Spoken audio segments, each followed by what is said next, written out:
We are here in Nghimla today to update you on the urgent reconstruction works to the Castell Drive culvert, which was affected by the flooding following the storms last October.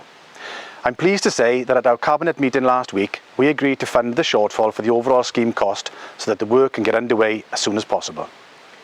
The overall scheme costs approximately £660,000 and we have received funding from the Welsh Government for part of it. We recognise that this repair work is extremely important to the residents of Castell Drive and we have agreed to use £200,000 from the Council's contingency budget to fund the shortfall.